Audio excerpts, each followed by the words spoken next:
Good morning, everyone. Good morning. Good morning. Yeah. Welcome back to J is for Justice. We are day 42 in the Nancy Guthrie investigation. Still have no signs of any main suspect or anything like that. It is Saturday already. Saturday, March 14th. I can't believe it. I can't believe we're through mid-March. Good morning, everybody. Good morning. Let's talk about the latest. Let's let everybody join and let's talk about the latest. Hey, Ostrich. Hey, TJ. Hey, Flobo and Hexy. Brenda Griffin's in the house. Good to see you. Jamie says, do you think the man that came to speak to JLR is the suspect? Which man, Jamie? Good morning, Cindy Lou Who and Jason. Most talkative. I am having my coffee right now as well. But it looks like Annie and Tomasso's car was returned. Oh, James? You mean James? Hell, I don't even know anymore. There's too many people. I didn't come to fucking dance, okay? I came to party. Shortcake Girl wants to know about the retired policeman that was talking to JLR. It was interesting. He said he was going to be a flight attendant with American. Don't you think that's weird? That's what I thought was weird. Hey, Jamie from England. Yeah, there's just like new characters unlocked every day.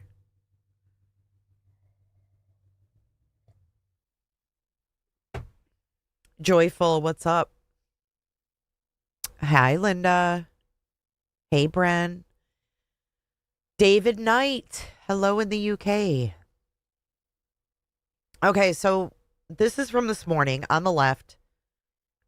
This is Annie and Tomasso's car. But when I first looked at it, I was like, damn, that thing looks little. But it's theirs. So on this side, I have a picture pulled up of Annie and Tomasso in their car. And you see the reason why I say it's the same car. See these two little tags right here? It's two little tags. And then when we watch this. There it is. Watch. It's back. Oops. That's their car that got seized. It's back. What happened to everything? Dun, dun, dun, dun. Breaking news. Okay, so you see those little tags right there. That's their car. So my thought is, at first, my thought was, what? Well, then my thought was, they took what they needed. They replaced the parts they took and gave it back. Hi, Penny. But just because they have their car back, in my opinion, doesn't mean they're in the clear. I don't know if we can go there. Hey, Lizzie. Hey, Michelle.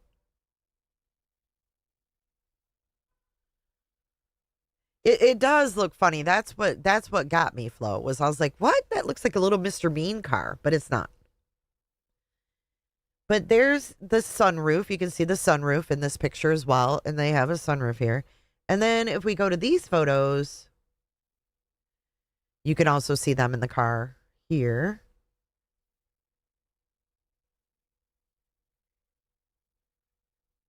In here. And I don't know. What do you guys think about them getting the car back? Jen Fisher says, to me, it simply means they return their cars.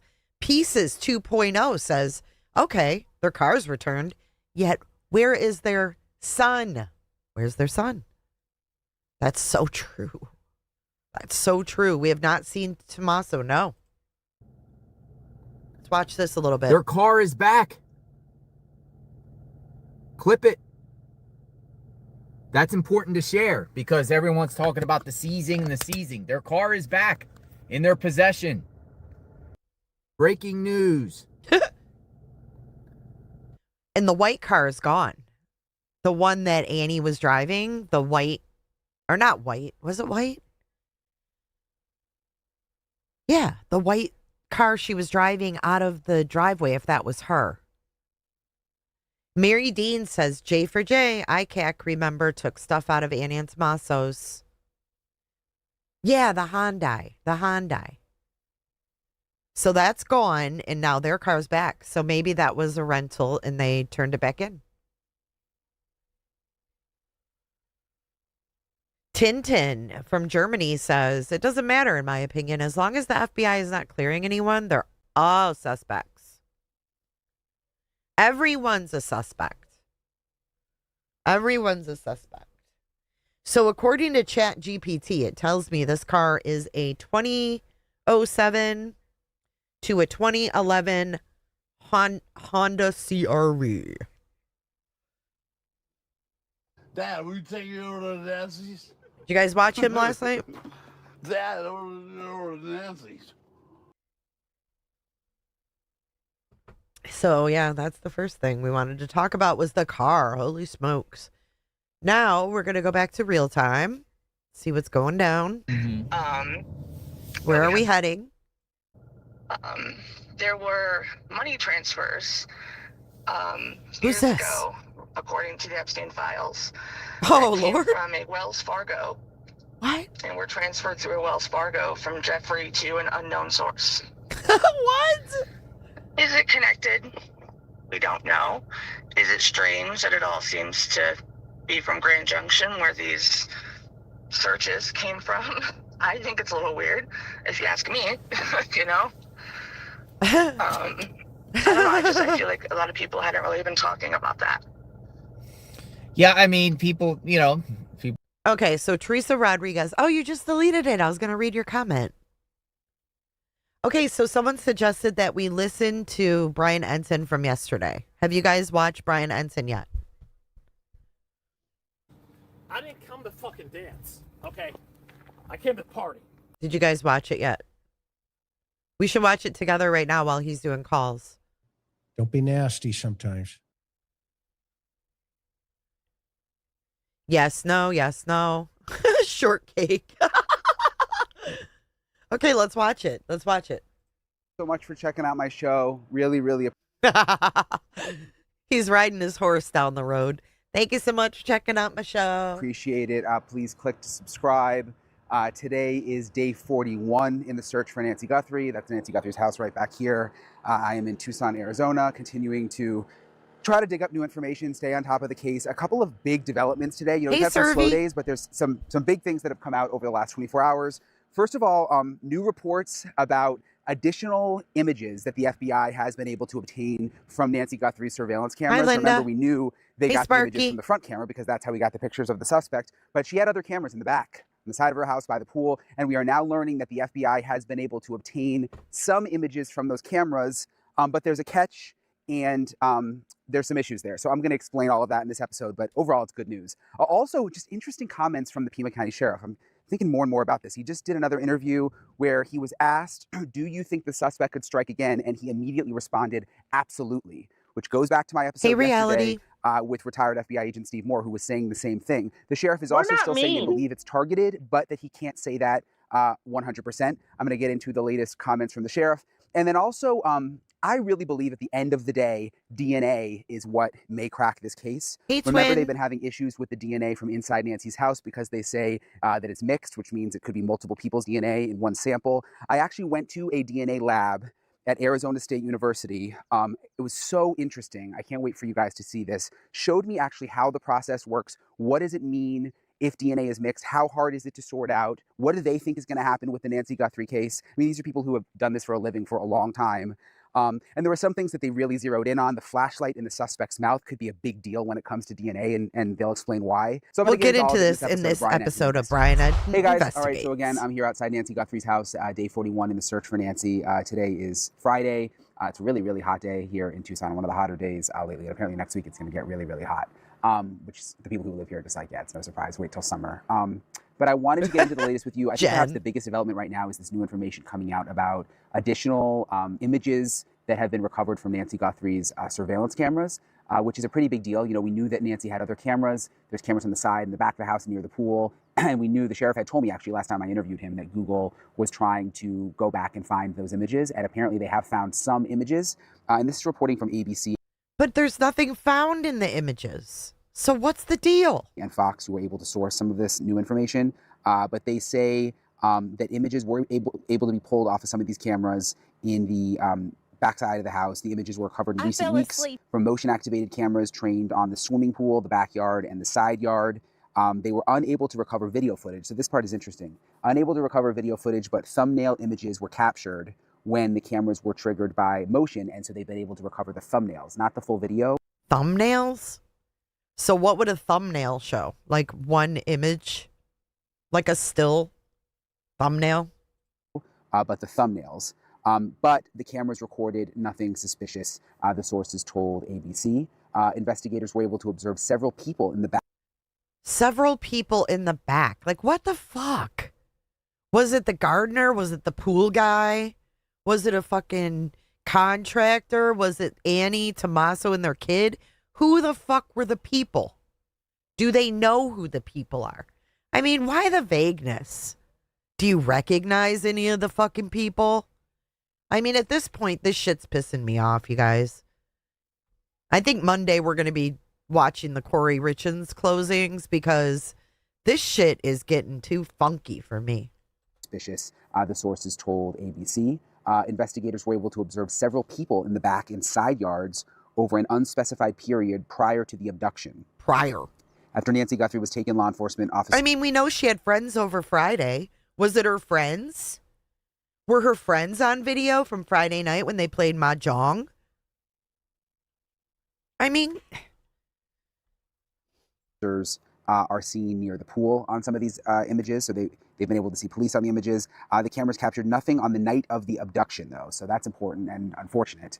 But they did capture people in the days before. The source told ABC that investigators have... Okay, they caught people on the camera in the days before. Is it pertinent to the investigation, or is it a nothing burger?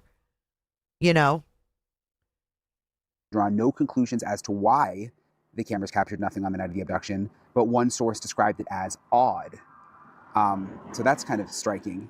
What's interesting, though, is even if they were able to see people on the cameras in the days before, that could still help with the investigation. They can go back and try to figure out who those people were. I mean, maybe they were just like contractors or people cleaning the pool or whatever and have absolutely nothing to do with... Yeah, maybe they have nothing to do with it, but maybe they do, Brian. We don't know.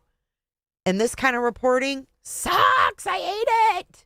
Case, but at least it's something, and the fact that they're able to make progress on these cameras, I think, is good news.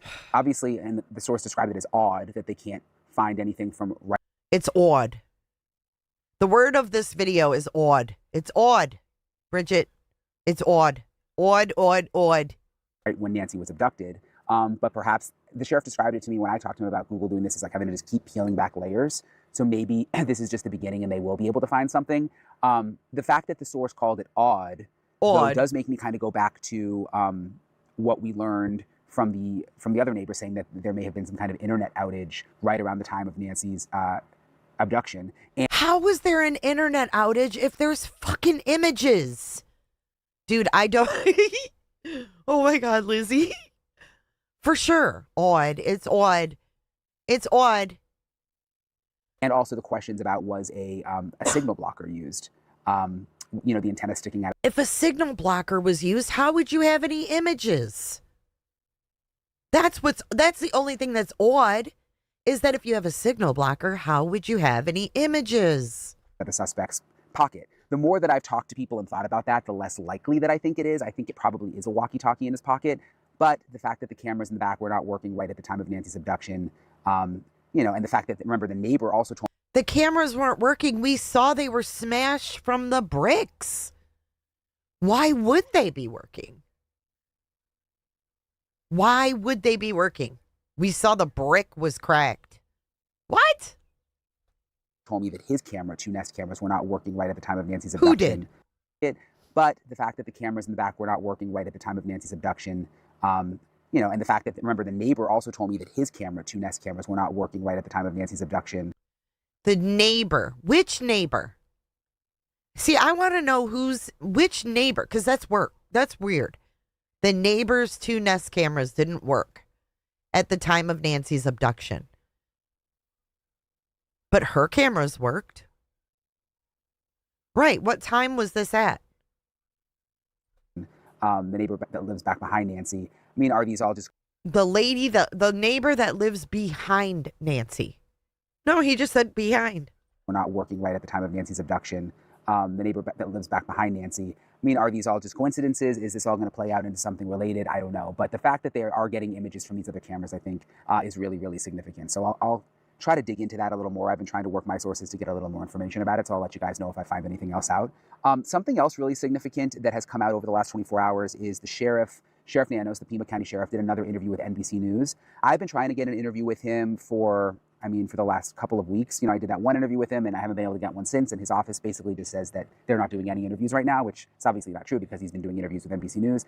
I kind of get why he's choosing NBC to do the interviews with. Obviously, that's where Savannah Guthrie works, so there's a connection there. But he did do another interview with NBC, and what really stood out to me is the reporter asked very specifically, do you think that the suspect could strike again? And he responded, absolutely, which is not what I expected him to say. But it makes sense in light of some of the reporting that we've done, and even my episode yesterday where we dove into could the suspect strike again. Well, the sheriff is saying absolutely. He did go on to say that they still believe that this was a targeted crime, that this wasn't just random. But then he said, we don't have any way to say that with 100% certainty. And just based on sources that I have, I know that they've got some working theories of what happened, but I don't think there's a lot of evidence right now pointing to one theory or another theory based on what I know. So he says that it was a targeted crime still, that they think it was, but that he can't say with 100% certainty. And then he also said that they have a theory that they are working off of in terms of what happened, but he did not want to reveal that. So there wasn't a ton of... So they have a theory they're working off of. Well, I would certainly fucking hope so. At 42 days in, I would certainly fucking, at the very minimum, hope they have a fucking theory at this point. I mean, this is getting to be where it's insulting our intelligence, and I'm getting tired of it. I'm not trying to be a Debbie Downer, but I feel like at 42 days, you should have a little more than a fucking theory. Clearly, they're not telling us everything. Hey, Reebs. New information. I just thought it was interesting that he said that the suspect could absolutely strike again. And I'll tell you, even just being here today, that's something that the neighbors are talking about. Nice, dirty bathroom mouth, says Judith. Judith, are you here to discipline me for my mouth, Judith? Jeez. Don't be nasty sometimes. Don't be nasty, Judith. I don't have a dirty bathroom mouth. That comment has made its rounds around the neighborhood. They know that the sheriff said that. And I think it's, as you can imagine, if you lived here, kind of unsettling for the people who live here. Let's see what else I wanted to update you guys on. So the DNA is important. That's a really good question, Flo. Thank you for your super chat. She says, why should people be afraid if it was targeted? Makes no sense. Well, I guess we need to know why it was targeted. What was the reason it was targeted? Right? You're what the French call les incompetents. I mean, imagine, Ostrich, being a live streamer and you come live speaking your just who you are, and you have someone coming in telling you have a bathroom mouth. Obviously with any case, but especially with this case, because it doesn't seem like there's been a lot of other solid leads. And remember, the big piece of DNA that I think is going to end up being the most important is the DNA that was found in Nancy's home, that they told us does not connect back to Nancy Guthrie, does not connect to any of her friends or family, is a stranger's DNA, so it could be the suspect's DNA. So we were all very hopeful about that initially. Then we found out that it was mixed, which is not good, but they can overcome it sometimes. When can they overcome it? How do they overcome it? That's what I'm going to get into next. I did this really fascinating interview with Professor April Stonehouse. She's a forensic science professor at Arizona State University. She worked in crime labs for decades, and they basically have a crime lab at Arizona State University, which is what she showed me. And she really walked me through how all of this actually works. Don't how be do they nasty actually get sometimes. DNA from the crime scene? How do they get DNA from the gloves? Remember, they got DNA from the gloves. What does it mean when it's mixed, and how do they overcome it? And when can't they overcome it? Because sometimes they can't. And she talked to me very specifically about what's standing out to her about this case when it comes to DNA. And there's just a lot that there's just a lot. So I wanted on the side of the road in the Nancy Guthrie case. Correct. Once you find the gloves, what do you do? So once gloves are found, what they're going to do is, however they are recovered, they undoubtedly have been peeled off by somebody. And what you could have potentially had is them exposing the interior of the glove. And you may have found gloves that look like this. And so they would have received those. I thought that we didn't have a glove we were testing. Okay, this is another thing that's confusing me. Right. We say fuck like you say darn it. It's nothing personal. This part is long. Is it worth watching? Those into the laboratory, and they would have taken a swab just like this. It looks like a Q-tip, but these are long-handled swabs that we use in the laboratory. They would have taken that, and they would have wet it. I'm going to show you guys what that looks like to let you know. Hey, Yuke me. I think you're great, too.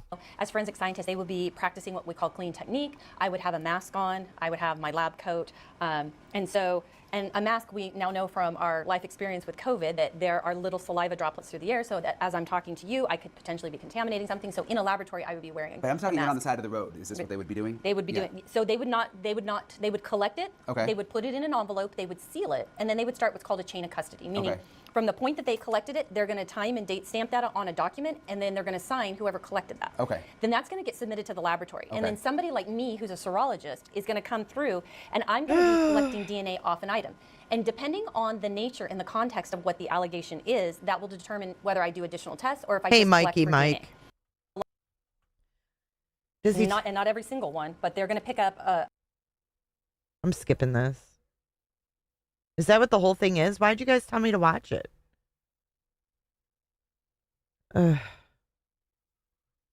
You would think that the 15 and the 16 go together, and that's the profile from one person, and the other one is a 17, 18. And we have ways of mathematically breaking that down. If you notice, you look over here, notice these peaks are about half the size of those other taller peaks. Sometimes there's enough of a difference in height, you can tell them apart. But, and let me show you an extreme example of that. So notice, I told you, you can have a maximum of 2 peaks. And at first, this may look like it's DNA from one person, right? Because you've got 2, 1, 2. But someone said it was good. I've I'm got like, 2 tall peaks. And I'm good. Let's go back to JLR for a minute. And you can't really force someone to come. Crazy.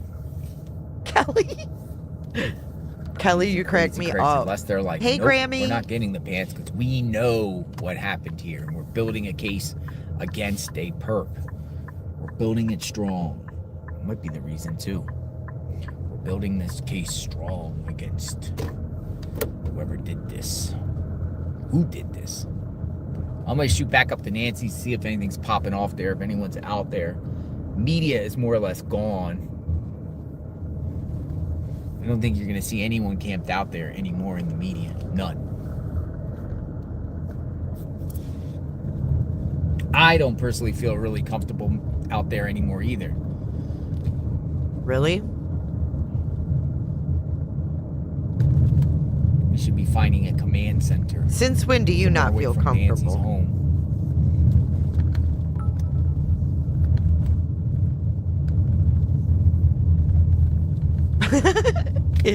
Everyone's just getting started this morning. Oh, Banfield gave him a shout out last night. That was awesome. Yeah, we're at 53%. That was great. Battery. Let's get some charge juice. Let's get some juice. Let's get some juice here. We can play bingo with JLR's calls. That's a good idea. There we go. The lawn crime. Here we go. Got some juice. I've got a short that Dr. Melmo sent me. What's going on here? Give me a second here. We've got more footage from the El Charro. Has he gone to the El Charro yet? Whoops. All right, crossing over. Crossing over.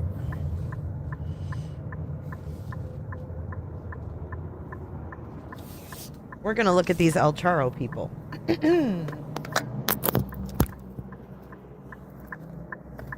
we go. All right. Have you guys hit the It's like a very button? dangerous road here, being in the media. Have you guys hit the like button yet? Please hit the like button. Okay, check this out, guys. Dr. Melmo sent me this. And this shows more of a close-up of the people who were at El Charro's. Take a look. There's no sound. But look, I'm going to make it bigger so you guys can see.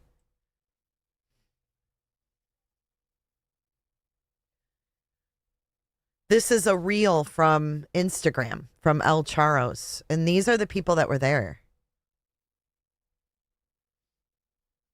These are the people that were there that day.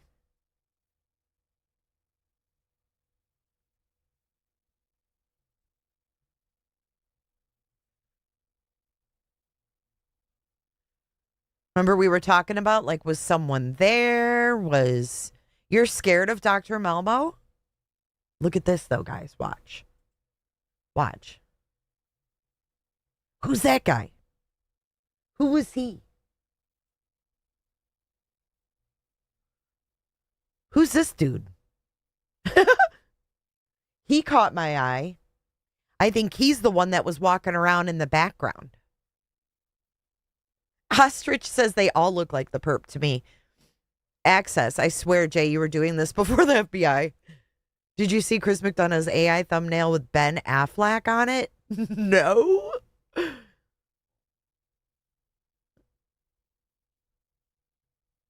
That looks like his Jazzy. It does.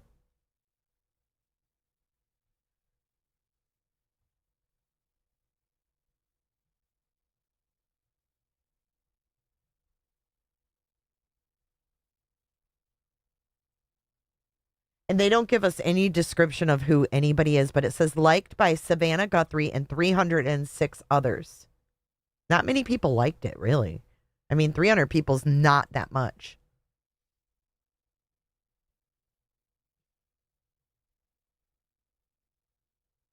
Look, Savannah's got rings on every finger, too. You guys were right. You guys were right. Look, she's got rings on every finger. Kelly Kell says, Jay was on this. I was thinking, Jay, they're just people. But now I'm like, oh, maybe not. You just never know. You just never know.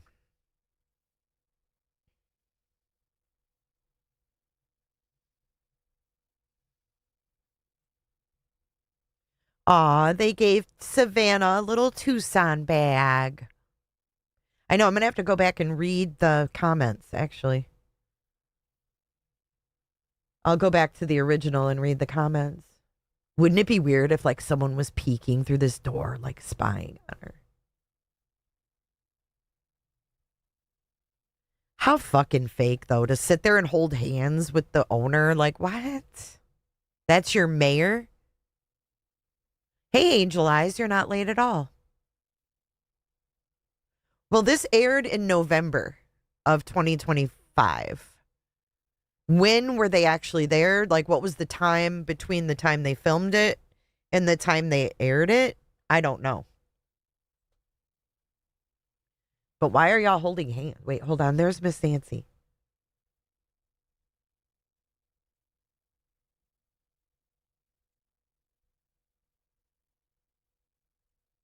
Okay, okay.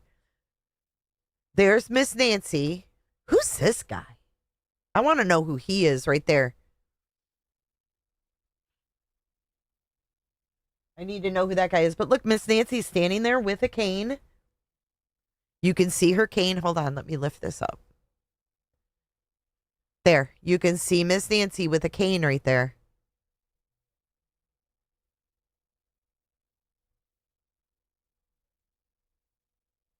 Watch. See it? She's using her left hand with the cane. Yeah, who is that guy?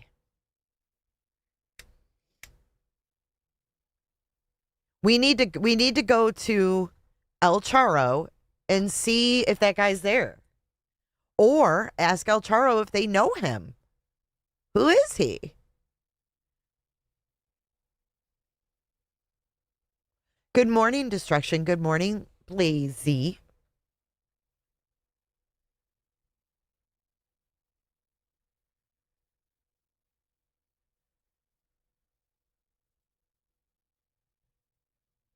I think this is Annie with her mom here, too. I think Annie's next to her.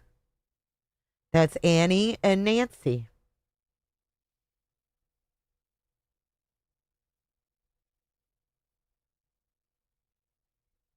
And then this guy back here, who kind of looks like he could be the perp. Yeah, she's got a lot of bruises here. Yep. And she's got her Apple Watch on here. She's got her purse. Her glasses. She's wearing glasses.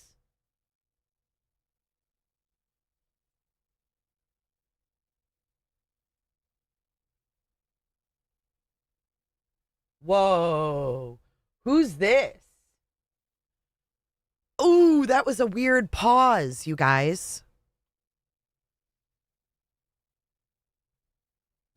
Wake up. No, I'm talking about the reflection in the phone. The reflection in the phone. Who is that? I paused it on that. Look, it's whoever's taken that video.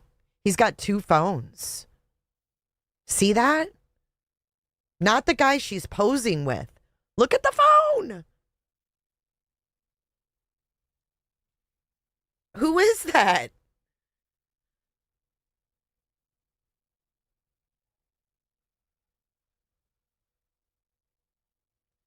I just happened to pause on it. I don't know. I don't know. You guys screenshot that if you want to. But I just happened to pause on that. And I'm like, whoa, I see a face. I see a face. Hold on.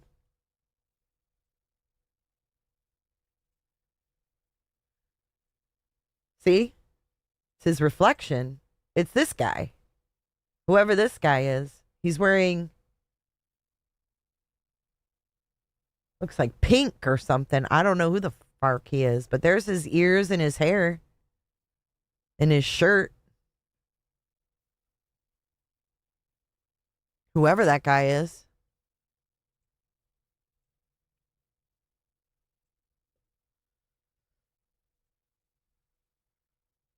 See, I was trying to see in the windows if there was anyone looking out while they were doing this shoot, but is this the who is this lady? Is that Alma? Is that Alma?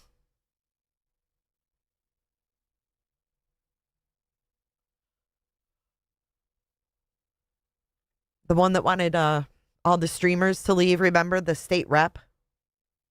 She's a mayor. His eyebrows seem to match.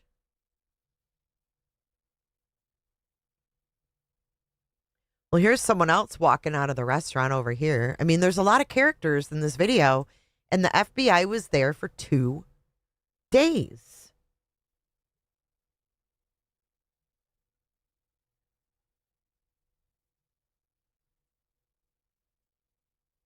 You guys say this is the restaurant owner's son here?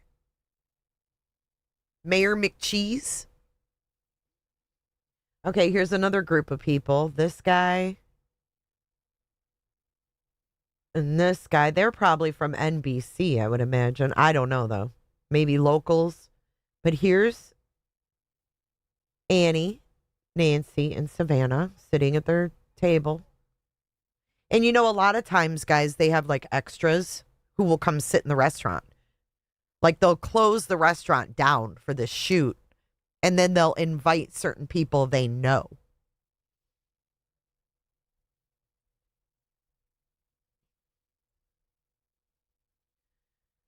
That's old pics of Savannah and other people. What do you mean, Michelle? Old pics. What does that mean?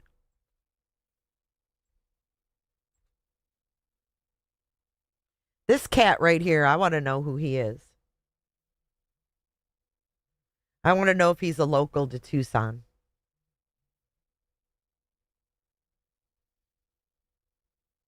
Who's this lady then?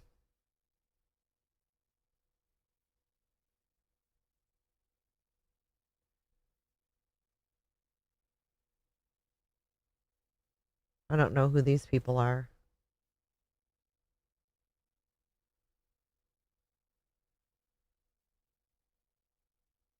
That almost looks like that Mary lady. Is that Mary?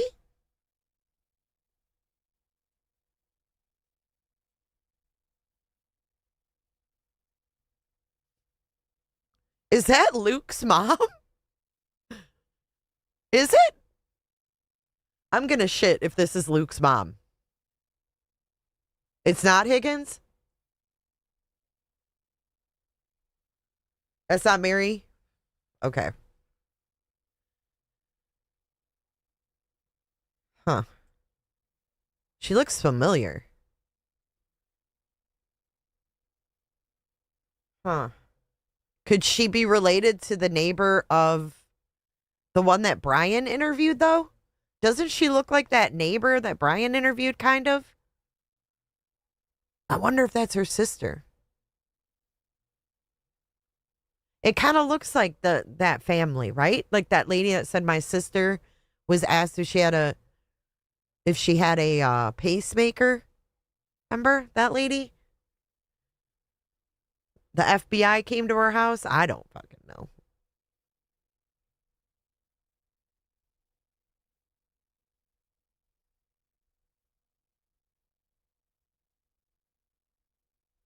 All I know is there's a reason the FBI was here for 2 days at El Charro, and I want to know why.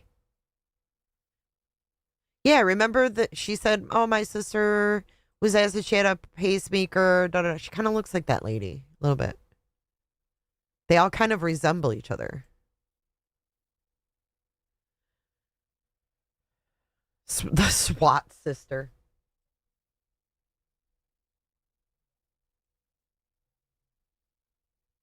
Yeah. This cat back here, I just want to know who he is. So yeah, I thought that was pretty interesting. That Melmo. Good find, Melmo. By the way, today is the Tampa Bay. I'm going to bring you guys a little piece of Florida. Take a little palate cleanser. Little piece of Florida today. It's the luck of the Irish in Tampa Bay today. Check it out, guys. We're going to watch this in fast speed. Today is called the River O'Green celebration, where they dye the Tampa Bay River with green non-toxic dye. And we have a green river for the day. They expect about 30,000 people at this festival today over on the Tampa Bay Riverwalk. And you will see the river slowly become green. Watch. Yeah, luck o' the Irish. Look at the people. Woohoo! That's the Tampa Bay mayor right there. No one likes her. She's on that pontoon right there. What do you think about any similarity with the Tepe case? I have considered that at one point. Look at these people. You gotta love Florida people and their boats, man. Today's Pie Day? Yes. It's the River O'Green. The River O'Green, look.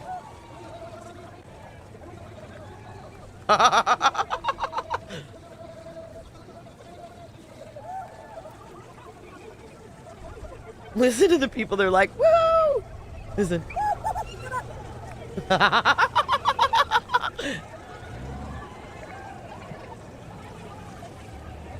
Oh, look, it's starting to turn green. See that?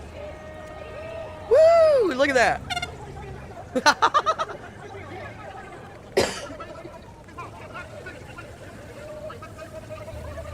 What? They zoom in on the green.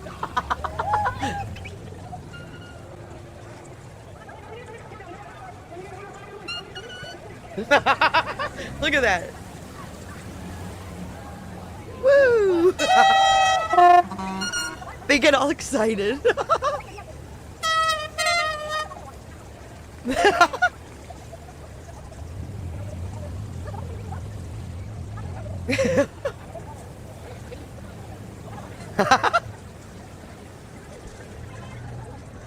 Isn't that awesome? Hey, Teresa 690. Happy Saturday.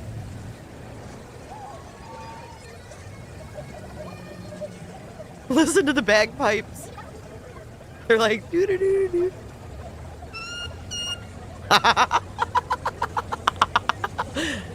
Look at the water, though, yo. Look at that.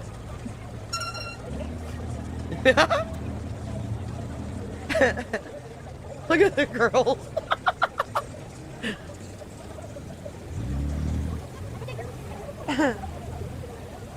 This is Tampa Bay, guys.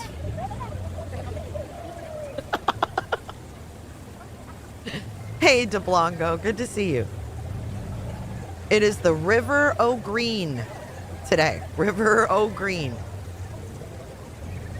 See that?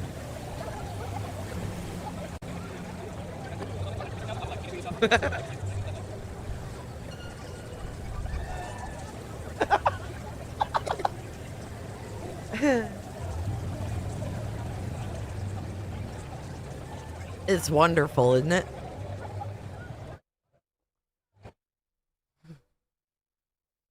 So that's going on today in Tampa Bay if you'd like to check it out. Tampa Bay Riverwalk. They're expecting 30,000 people. Hey, Debbie.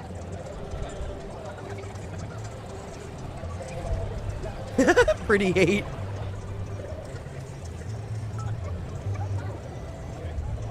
I wish I had a boat, man. Here comes the pontoon.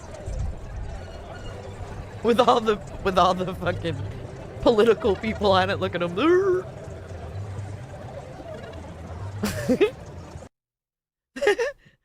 Oh man, that's too funny. I hope you guys enjoyed that. It's what it makes Americans fun, for sure.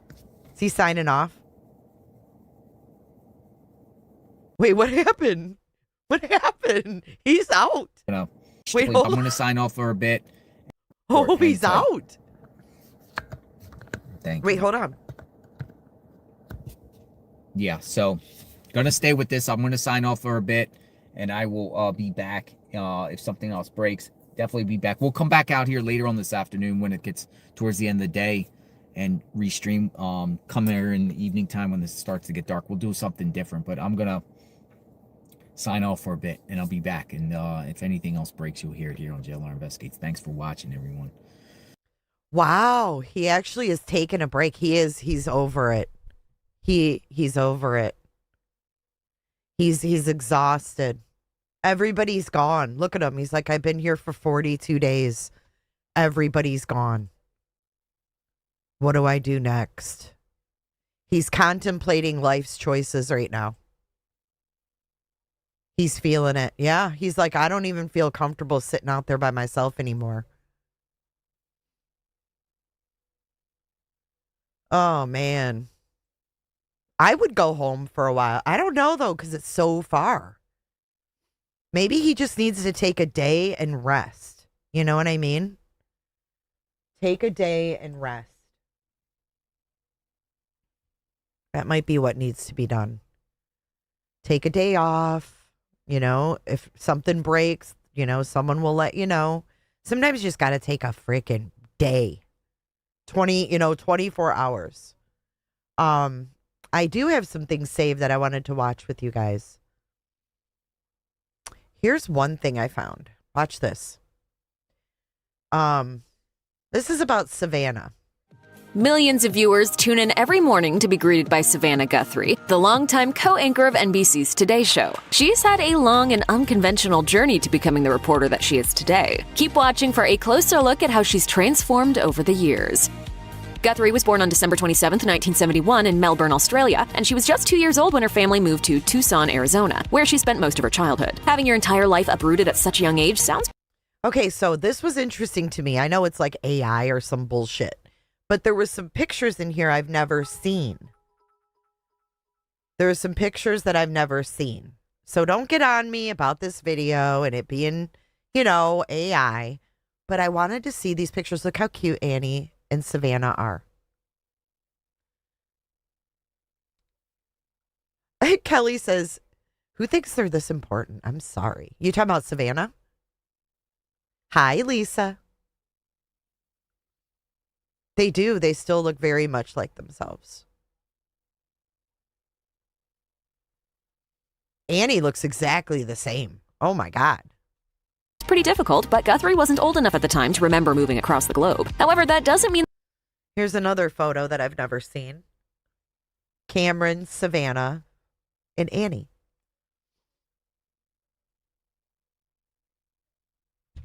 Wait, hold on. Hold on, you guys. I got to take a call. That being born in another country didn't have an impact on her life. As she told People magazine in 2020, growing up and knowing that I was born in Australia was always this interesting exotic part of my history that I love. This is the country where I was born. It's a part of my history that I always treasured. Guthrie's childhood in Tucson may not have been as exotic as the land down under, but that doesn't mean it wasn't happy. She even got a head start in mixing it up with famous people, or at least one person who would grow up to be famous, as one of her high school classmates was Olympic runner and former NFL player Michael Bates. Guthrie's parents, Nancy and Charles, raised their 3 children while grounding them in the Baptist faith and focusing on their individual personalities. As Guthrie explained to Refinery 29 in 2017, my parents put a lot of emphasis on who you are and who you are when no one is looking. This fundamental belief has pervaded Guthrie's life and has also played a role in how she raises her own children. Her parents always stressed that who you are is much more important than your physical appearance. Okay. Sorry. If it rings again, I'll have to answer it, but I missed it. Here's another picture. Look how cute they are. These were all from Savannah's Instagram, too.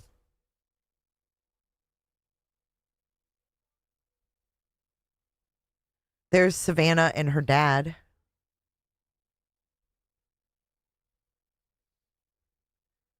And then here's another one. Annie, Cameron, and Savannah. Savannah was a chubby little thing. Look at her. He said he's going to get a massage. Oh, good for him. Good for him.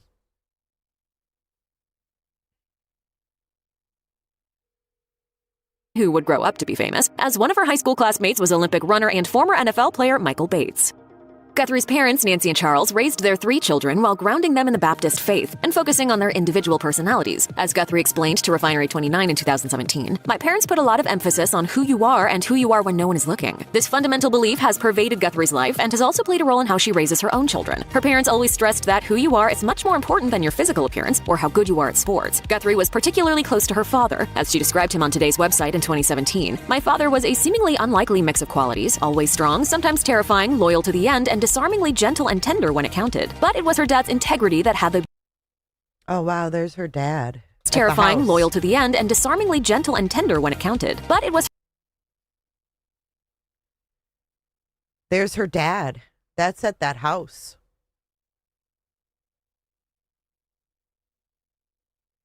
Wow. That's wild. I don't know why I find that wild, but thank you, Julie Wright.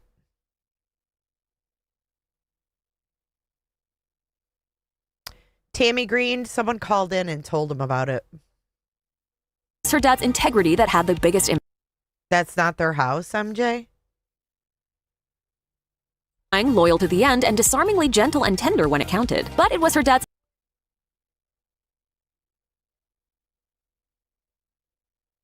Huh.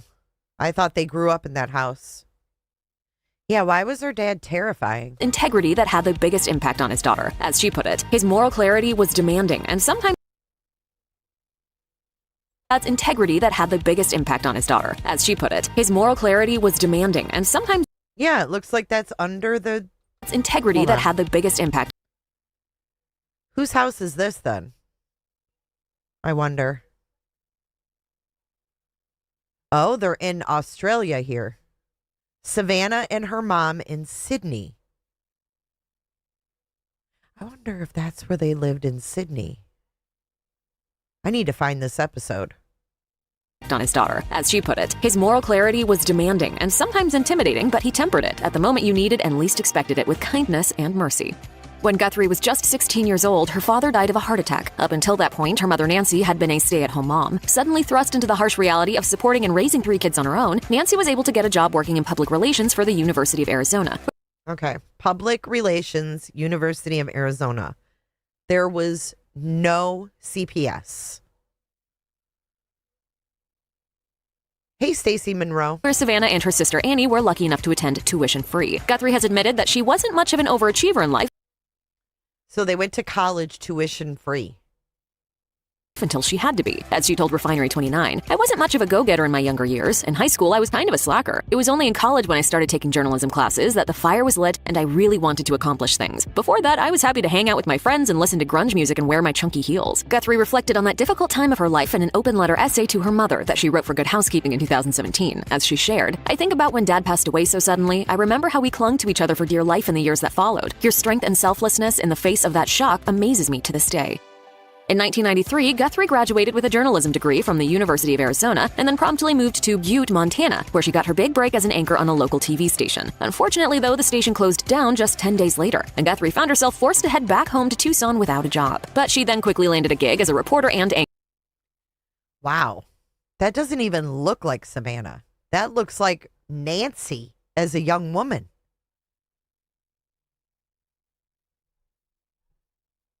That's wild. That don't even look like her. That looks like a young Nancy. Anchor in Columbia, Missouri. She worked there for the next 2 years with a focus on legal journalism that would earn her the Excellence in Legal Journalism Award from the Missouri Bar. In 1995, Guthrie was offered a job at an NBC affiliate in Tucson, where she thrived for 5 years until getting an offer from a Washington, D.C. affiliate. Wow. She don't even look like the same person. She looks 30 years older. That's weird. And look at, she's reporting on the Olympics. If you look at her here and you think, wow, in like 25 years, she's going to be offered to host the Olympics. And then her mom's going to go missing and she can't do it.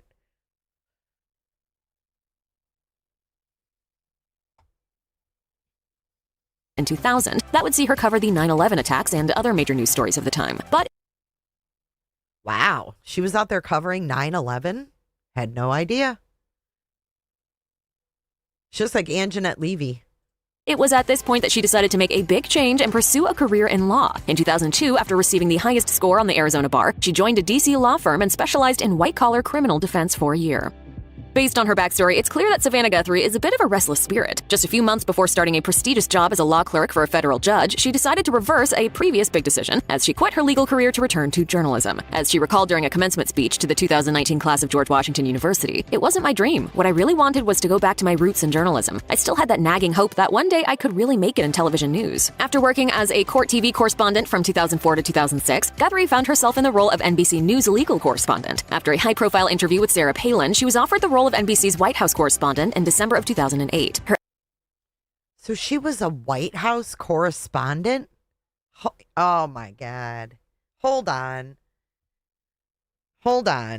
She was a White House correspondent and her husband was a scrubber for Clinton.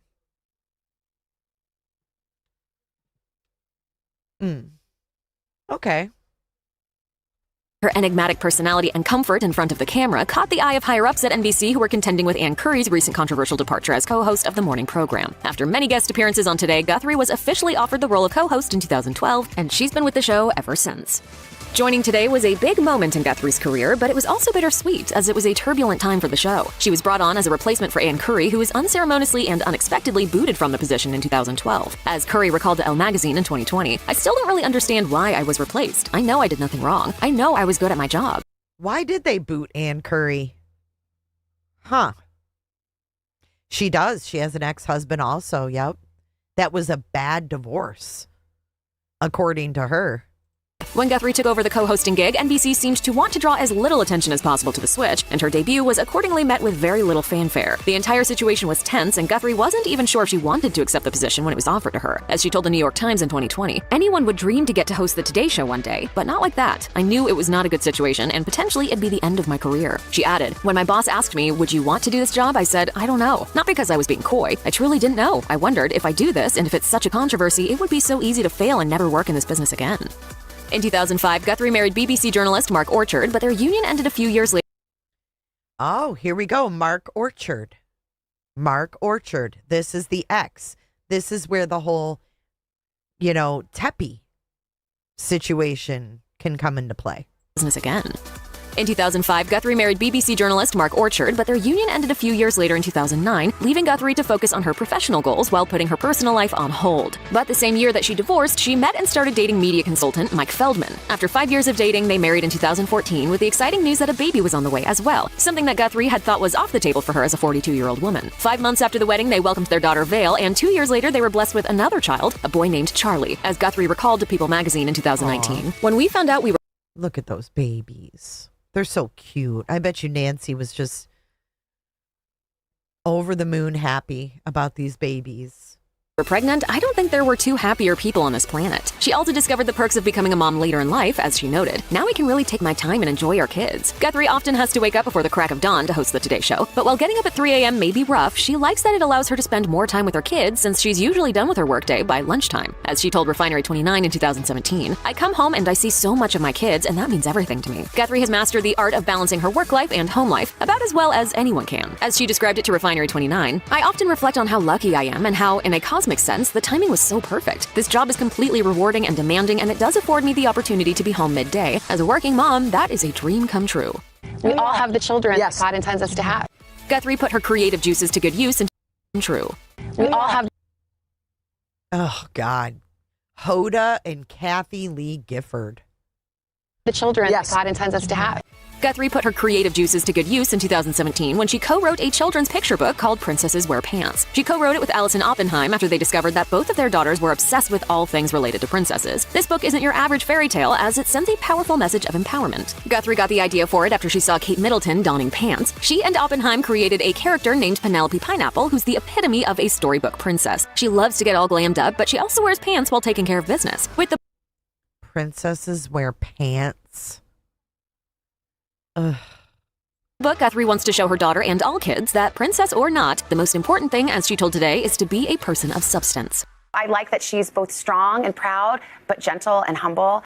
Guthrie found herself in the spotlight even more than usual during the 2020 presidential election, when she and Donald Trump went head-to-head during a town hall hosted by NBC that she moderated in October. Many praised Guthrie for, as The Guardian put it, keeping Trump in check, as she questioned him on topics like the way he handled the outbreak of the COVID-19 pandemic. But others were more critical, with Trump's campaign accusing her of being a Joe Biden surrogate. Guthrie has long had a reputation of not shying away during interviews, but she was nevertheless surprised by how hard she came down on Trump for seemingly endorsing conspiracy theories, as she declared to him at the town hall, "You're the president. You're not like someone's crazy uncle who can retweet whatever." You want to be a leader, but you also are a leader and a setter of an example.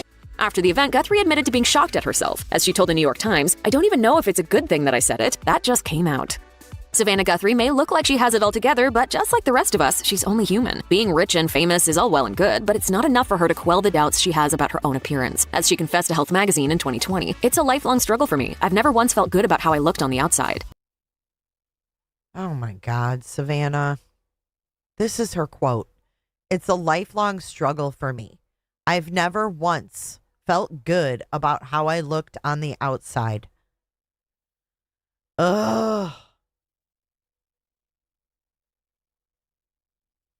Guthrie is gorgeous enough that she was featured in People magazine's Beautiful issue in 2019, but validation from others doesn't necessarily equate to self-acceptance. And that's exactly what she spent so long striving for. Learning to love how she looks is a journey, and she's determined not to pass her own feelings of inadequacy onto the next generation. As she declared to Health magazine, "That's just not healthy. I really think about it with my daughter because I just don't want to pass that on to her. It holds us back from joy. We should be happy and proud of our bodies." We have to agree that Guthrie should certainly be proud of her body, as well as everything else she's accomplished. Check out one of our newest videos right here. Plus, even more list videos about your favorite stars are coming soon.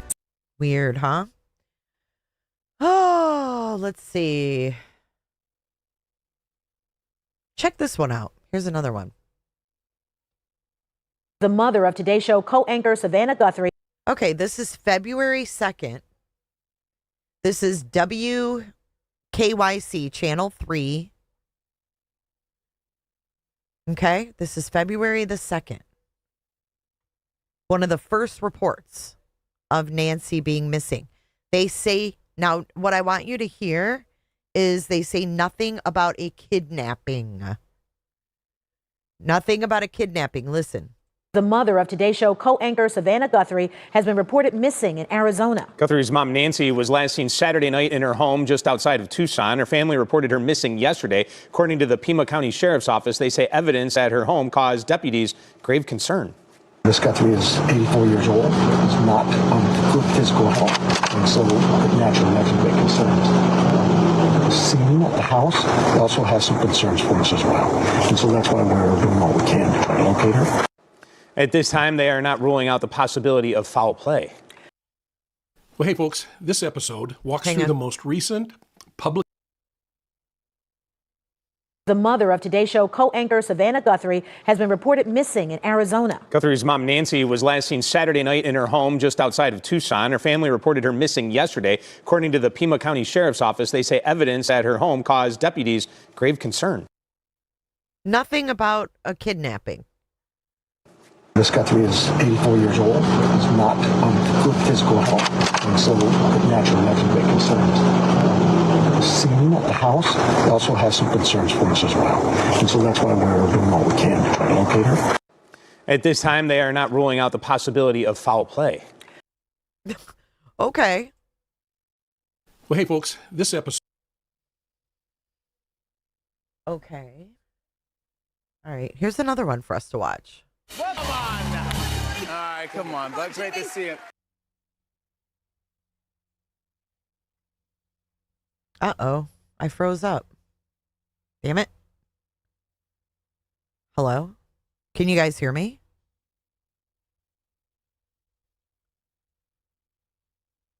Uh-oh. You can hear me? This froze up on me. Page unresponsive. Oh, there it goes. Okay. Welcome back. On your right. Okay. Okay, if you're holding. Okay, here we go. Oh, get ready. Okay, watch Hoda. Watch Hoda and Savannah greet each other. Wow. Damn. Hoda. You guys want to watch a little bit more of Savannah? I got another Hoda and Savannah up my sleeve. You guys want to watch it? We can watch that, or we can watch Profiling Evil. He says, "Are we getting anywhere?" And that's the latest one. Hold a damn minute. Savannah talks a lot about her life in this one.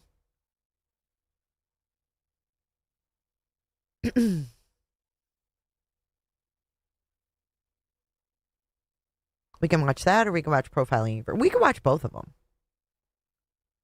You guys say Profiling Evil? Okay, we'll watch that one.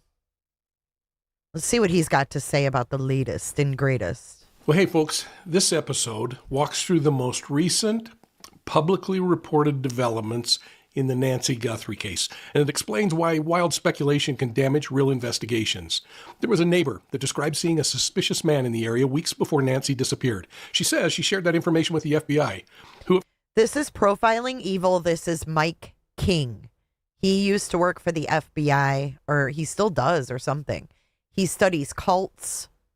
He lives in Utah. Illuminated. No, I think they took what they needed from Annie's car, replaced what they took, and gave it back. You guys think Savannah looks like a lot of fun?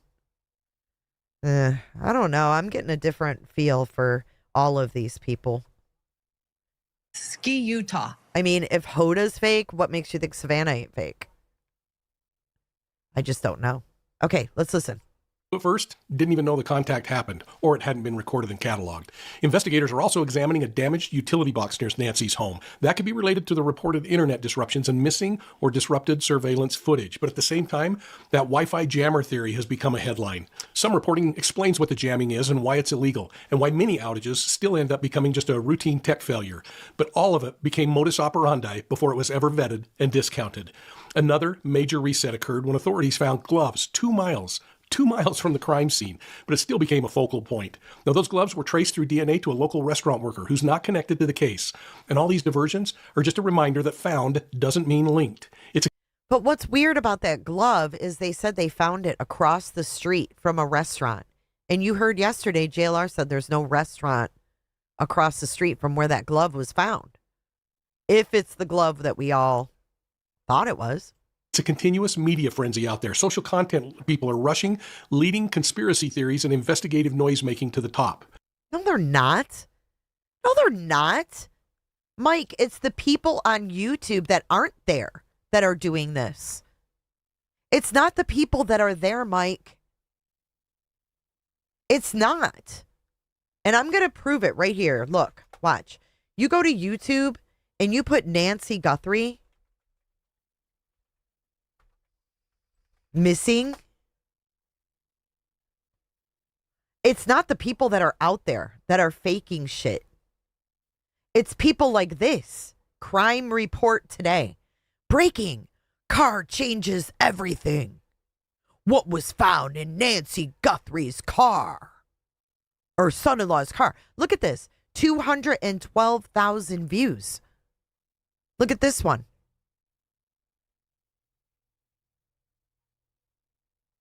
There's so many. Look at this one. New footage found. Saves everything. Changes everything. Who's this? Politics and CNC? Who are they? They're not out there. No one that's out there is giving misinformation. I'm sorry. But it's the people on this platform that are at home doing this, that are making things up, not the people there. Look at this one. Nancy Guthrie, the sheriff knew in 41 minutes this was never a kidnapping. Unresolved, a case study. So it's not the people out there, and I'm sick of hearing this. Versions are just a reminder that found doesn't mean linked. It's a continuous media frenzy out there. Social content people are rushing, leading conspiracy theories and investigative noise-making to the top. No, and we're not. all wanting to know the answers. I just fear we're creating a whole lot of worthless news. See, and that's where he's wrong about that. Before we get started, just take a second, hit the like and subscribe button, and give the video a thumbs up. Do that little swipe so you can hype us. And don't forget to ring the profile case. And for the investigator integrity. And then there's the public case that's living online, and it is fast, emotional, and built for attention. It's built for clicks, advertisers, and sensationalism. And all of that produces one thing in bulk: speculation. What? Now, the Guthrie case is operating in both worlds, and the challenge becomes separating the noise from the evidence. Now, the noise and the less promising leads. There is no evidence. Still need to be followed. They need to be confirmed or excluded. But that doesn't necessarily mean they need to be reported on. Because all that reporting is doing is fueling speculation, creating false hopes, frustrating investigators and the public, not to mention Nancy Guthrie's family. Everything points to this 84-year-old Nancy Guthrie being victimized by a home break-in, likely assaulted, and most likely abducted. The rest? Likely assaulted? In what way? Huh? Is speculation outside the fact that she's a vulnerable adult with mobility limitations and medical needs. And that alone raises the stakes. I think we can all agree on that. And I think we can agree that all the possibilities need to be pursued. But do they need to be publicized? And that's what I want to explore in this video. Now, here's the first big lesson in how the internet can mislead itself. Let's go back to that glove story. I've already talked about it, but a glove found in a broader area became a major online break. Okay, and this is the glove that they said belonged to a person at a restaurant across the street, and there's no fucking restaurant across the street. People convinced themselves it was tied to the porch suspect, tied to the abduction, tied to everything. They wondered if it would have DNA on it. Well, doesn't that seem likely? I mean, chances are the glove was previously worn by others, so finding DNA shouldn't surprise anybody. But that became a major story for weeks. A glove discovered 2 miles away from the Guthrie home? Holy cow. I mean, many people believed this was going to be the smoking gun that solved the crime, and didn't think about the sheriff's statement where he said, listen, we found as many as 17 gloves as far away as 7 miles. Yet with every news agency out there covering the glove story, including me, it became the story. Now, some didn't. Okay, so he admits that he covered the glove story, but he's here shaming people for covering the glove story. Make it make sense. Yeah, I don't watch him either, but it's something that I wanted to discuss. Do it with the same enthusiasm as others who were sure this was going to solve the crime. But in the end, the DNA from the gloves pointed back to a local restaurant worker who's not connected to the Guthrie investigation. And this is the point where forensics has to kind of rescue people from our own certainty. Because the internet sees an object and it wants it to be the answer. What? But in real casework, objects don't speak. Lab work does. So I reached out to Dr. Kenny Kinsey, a retired law enforcement commander and a forensics expert. Now, you'll remember Kenny from the Alec Murdaugh case in South Carolina. Kenny. But let's listen to what he had to say about this topic. Okay. Yeah, Mike, I got to kind of admit I was I was a little bit excited when I heard about the glove also until my experience kicked in. Looking at it from a lay perspective, you think you've got the answer. And, we, the general public, the media, certainly the citizens in that area, and I'm sure the family, you want to send up that flag and say, okay, we got it, we're on it. But in reality, you've got to look at those latex gloves, and you've got to look at how many of those are used every day and how many professions. I mean, I think it would be safe to say that most everyone with a heartbeat has used a latex glove before, and probably most of us have access to them. I buy them in bulk. I use them for processing evidence. I use them to keep me from contaminating evidence when you just get that desire to touch something. Okay. Just as a reminder, don't pick up anything and don't touch anything. I use them cooking on the grill, when I'm doing my marinades, that kind of thing.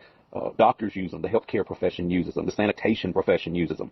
So I look at the glove as a piece of evidence, and possibly the results of that could work into the totality.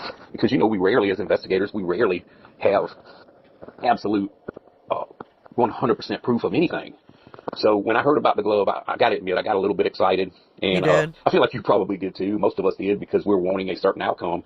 But in reality, after the newness of it and the, I guess, the shock value of it wore off, I realized that glove may not be the golden egg per se.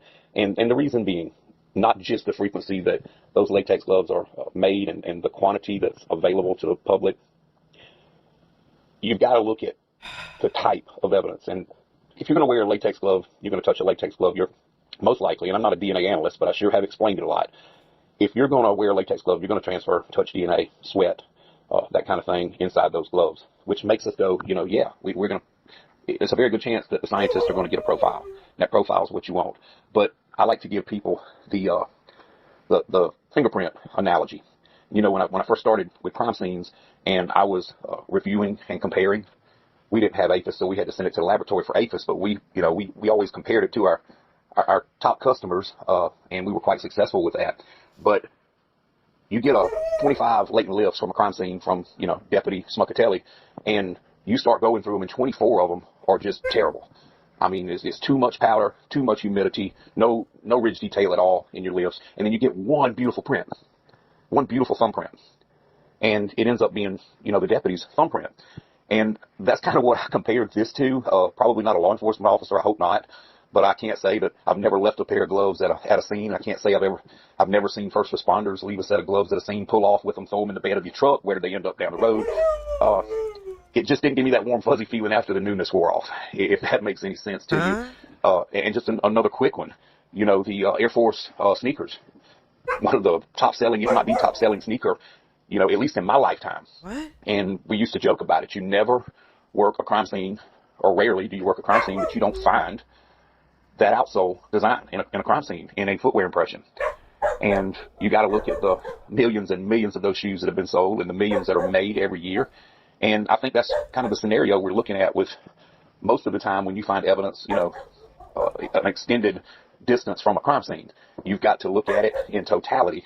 And obviously they have, I believe they probably developed a DNA profile, but there are times when you wouldn't, if it's degraded, if it's been exposed to chemicals. Wait, why is he talking about track marks of a shoe? Do we have that?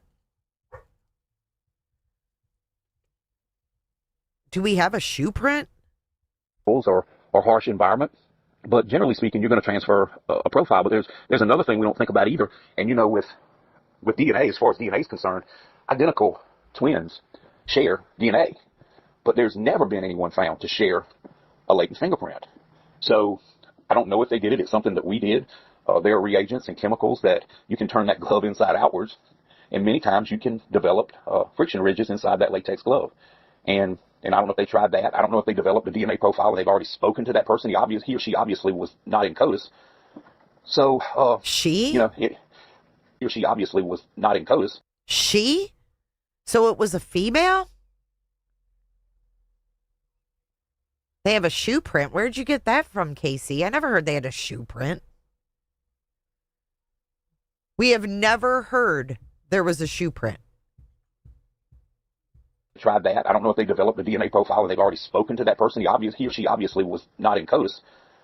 So,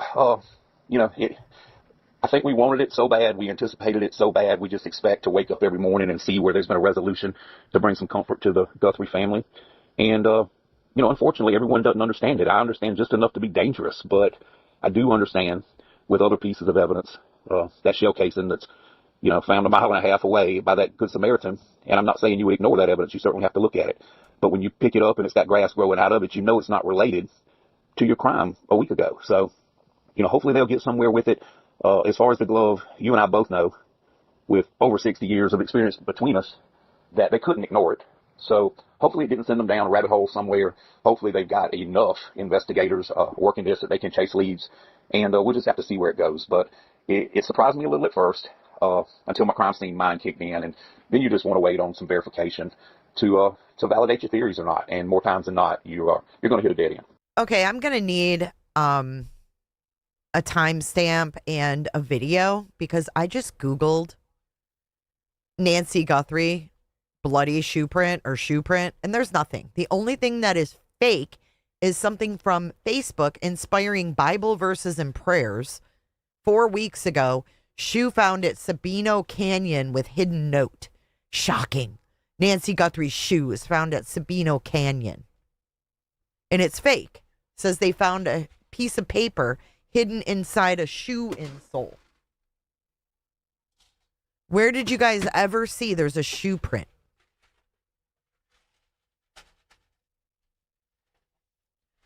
That's all fake. But there's nothing real about any kind of shoe print or footprint or bloody shoe print or anything like that in the news. Well, that's exactly the point. A glove is a glove until time, location, pattern, forensics, all of it connects it to the crime. But until then, it's just another object recovered in the search area. And this small example can show how we can get tunnel vision, not only as investigators, but as the public. And that tunnel vision can negatively impact our mindsets. The reality was this was a piece of evidence that needed to be included in the puzzle, or it needed to be excluded, which it was. Anyway, it's important that we keep in mind that the search areas produce artifacts, things like gloves or items dropped by searchers, things the neighbors might have dropped or the handyman. But it doesn't mean it's evidence of a crime. They still need to be processed, but they don't need to be reported, unless I guess it results in clicks and advertising dollars. So if the glove wasn't the story... Clicks and advertising dollars? Why are you here? See, this is what I don't like. Dude, have you noticed that you're on YouTube? And that you sat here, right here in the very beginning and told everybody to click and follow you on all your socials? Tired of this shit. I'm tired of these know-it-all people that are on YouTube talking about YouTubers. Hello, newsflash, you're a YouTuber. What was the next big conspiracy theory? And I think this neighbor observation reported by Brian Anton. And mind you, this guy is the one that had the DA from Barry Morphew's first case on his show talking about things in the case. And that was one of the reasons she got in huge trouble. I think is a great reporter, and I personally like him a whole lot. He reported that this neighbor... I'm going to tell you something about Joseph Scott Morgan. I'm going to say this once. And I'm going to make it abundantly clear. Joseph Morgan. Not Joseph Morgan. What's his name? Morris. Joseph Morris. Whatever you just put in there. Joseph Morris. What's his name? He has been banned from YouTube, and I heard he's back. And he puts out fake shit. What's his name? Morris. What's his first name? Joseph.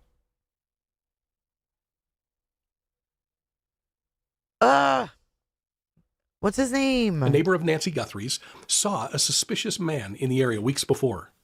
Well, that's really great information, and that neighbor should have shared it immediately with investigators. No, Joseph Morris is back, and he's doing things on this case that are fake. Joseph Morris is back. Joseph Scott Morgan is the professor and forensics guy. Joseph Morris, fake news. Fake news. And I think that she did. Now, Brian reported she had spoken to investigators, but when he talked to the FBI, they weren't aware of it until they checked their records and found out that, yes, it was. But either way, it was the result of good police canvassing or a neighbor who stepped up and reported something that they saw that was suspicious.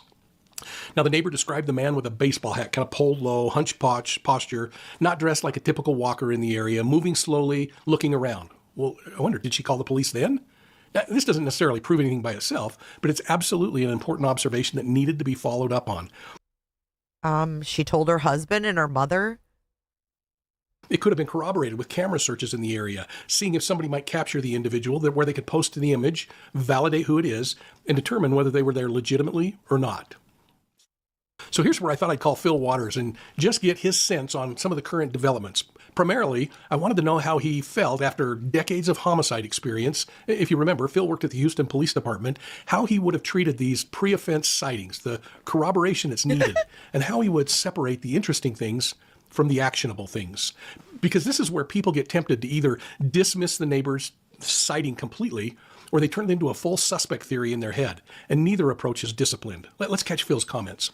Well, that's a great question, Mike, because there are times when we have people that will call in about information that they believe may be pertinent to the investigation that occurred prior to it, the incident occurring. So I would say that the suspicious person call, something like this, it will be another lead. It will be something that has to be followed up on. You would contact that reportee, of course, ask them, did they report this at the time? Did they have a deputy or an officer dispatched to their location? Did that deputy take any kind of action? Did they locate the suspicious person?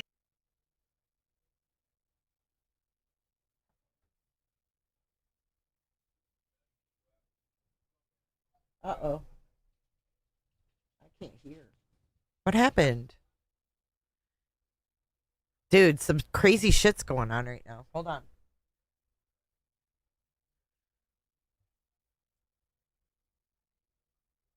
Look it won't play.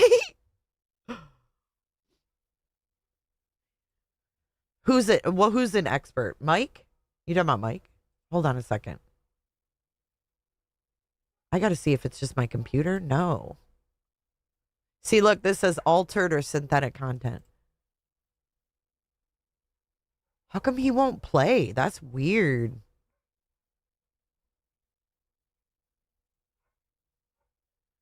My computer said no bueno. My computer said no bueno. Cause we're being nasty. Is it?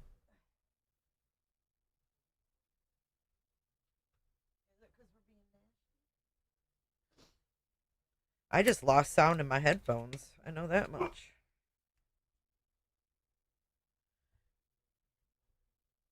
Okay, I think it's back. Let me refresh. It's still not working. I refreshed. You guys said it's YouTube?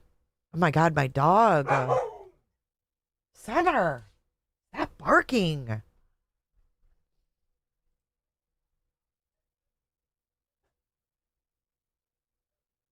Everything's going wacky today.